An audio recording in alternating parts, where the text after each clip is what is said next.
And I invite the children to come up and join me in the front. Come on and sit up here.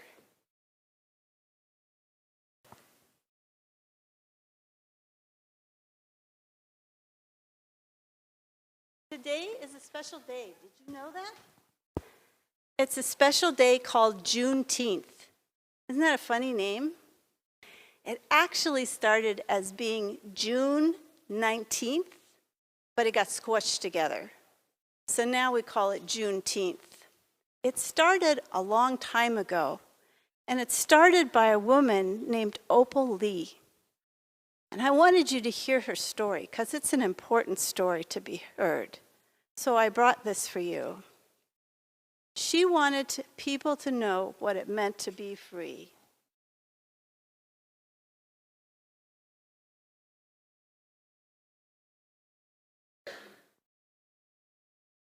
Happy Juneteenth Jamboree.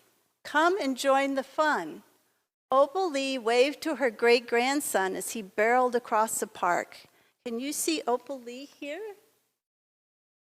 She's the one watching.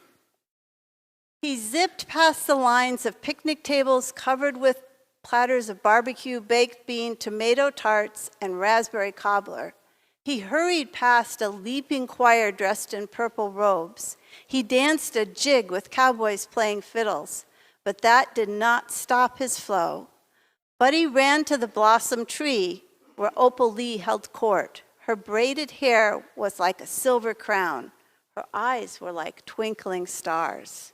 It looks like it'd be a good barbecue, huh? Have you gone to a picnic in a park before? Yeah? Did you, Molly? When did you go? Was it a while ago? Okay, just a little while ago. Great-granddear, Buddy called. Oh, she must be his great-grandma, huh? Tell us a Juneteenth story. Opal Lee raised her face to the sun as memories of yesteryear filled her mind.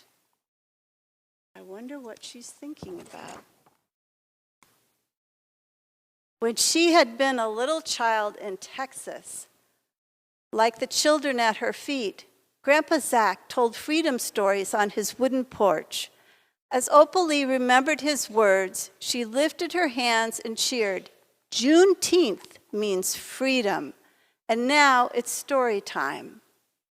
Once upon a blazing sun, Black people were bought and sold like cattle. That's not right, huh? Nobody should sell people. Black men plowed the fields, but they were not allowed to own any land. Black women cooked the food, but they were not allowed to eat the roast or the ribs from the table. Black children cleaned the one-room schoolhouse, but they were not allowed to read or write. Earning and learning were against the law. Wow. What would it be like not to be able to go to school? What do you think about that? American slavery dragged on like a plague until January 1st, 1863. That's 150 years ago. Before I was born, or your grandmas and grandpas were born, or great-grandma and grandpas were born. It was a long time ago. That's when President Lincoln had courage and raised his feathered pen and he signed the Emancipation Proclamation with a quill pen. Do you see the feathers here in the picture? Pens used to be made out of feathers. Isn't that funny? Glory, glory, glory. Freedom was dazzling like a bright starry night. However, Texas, where he lived, was really big and many miles away from Mr. Lincoln. People didn't tell Black people that they were freed. So they plowed and they cooked and they cleaned, but freedom did not come to them for 2.5 more years. That's a long time, huh?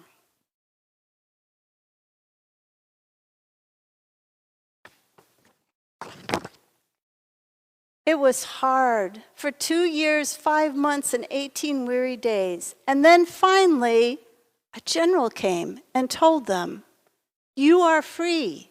The year was 1865. The day was June 10th, and the soldier was Gordon Granger. He came into Galveston in Texas with the Army troops, and he says, "The people of Texas are informed that in accordance with a proclamation from the Executive Office of the United States, all people are free."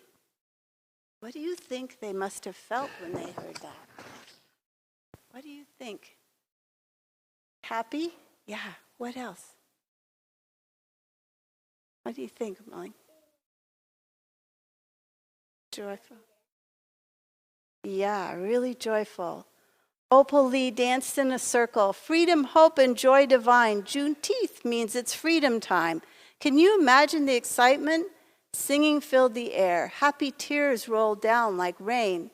Black families leaped through cotton fields and played tambourines. It was a day of jubilee and rejoicing. A day for Texas barbecue, watermelon, and sweet potato pie. Delicious foods that they had not been allowed to have before. I don't think I'd want somebody not to let me have watermelon. Do you like watermelon's really good? Opal Lee told the children, "Remember my words for safekeeping. Remember what I say. Juneteenth is bigger than Texas, singing or dancing. Juneteenth is freedom rising, and freedom is for everyone, for you and for me." As the children clapped and cheered, Buddy tugged her sleeve. "Great grand dear," he called, "what was Juneteenth like when you were a kid?" So Opal Lee answered him. "Blacks and whites lived separately," she said, "when I was a child. We could not live in the same places. We were banned from going to the zoo and to parks, except one day a year, and that was Juneteenth. When it was Juneteenth, that was the one day in the whole year when we were allowed to go to parks and zoos." Buddy groaned and shook his head. The old days don't sound so good. Good and bad work together like the sun and rain. I spent good days on my granddaddy's porch. His farm was my playground. I ran across the fields and climbed the tallest oak. Glory, glory, some memories are chocolate sweet, but some memories cut and bruise. My saddest season started on Juneteenth in 1939. That was a long time ago, too. I wonder what happened to her. Let's turn the page and see. Oh, no. What does that look like? What do you think? Fire, you're right. An angry mob with flaming sticks burned my family's brand new house down. They didn't want me to live there. My family ended up moving away, and yet the embers burn. That fire still lives in me. I learned a big lesson then, Juneteenth Day. Freedom is a golden coin. Struggle makes it shine.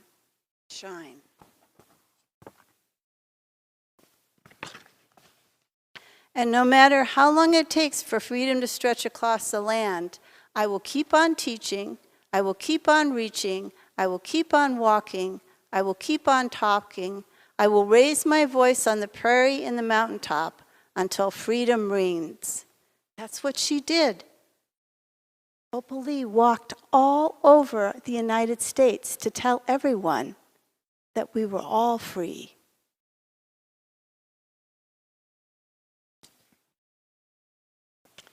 The children lifted up their hands in praise. Freedom, hope, and joy divine. Juneteenth means it's freedom time. Opal Lee winked and chuckled. I think now it's time for barbecue, strawberry cake, and red punch. Glory, glory, glory, Buddy cheered and waved his hands when he bounced up to leave. Opal Lee hugged him tightly. Then, just like the birds in flight, all the children flocked into her arms.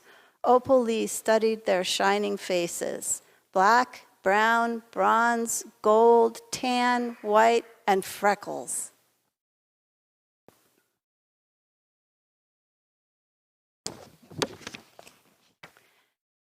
She rested against the blooming tree and whispered into the wind, "Remember my words for safekeeping. remember what I say. Freedom is for everyone. Juneteenth is for you and me. That's what we're celebrating today. We're celebrating freedom for everyone. And Opal Lee made that possible. She wanted a day when everyone would pay attention and remember. And work for people who aren't free. There are places in the world where people still aren't free.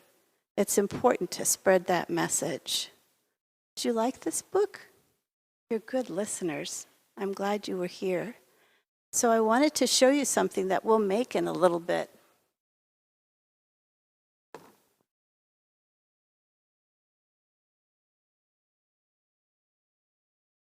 People made a special flag for Juneteenth. It looks like that, and you can make one yourself. But a lot of times people make things and hang them to remind us about Juneteenth, to remind us about freedom. So we'll make these in a little bit too. Thank you for being such good listeners. You can go back to your seats now.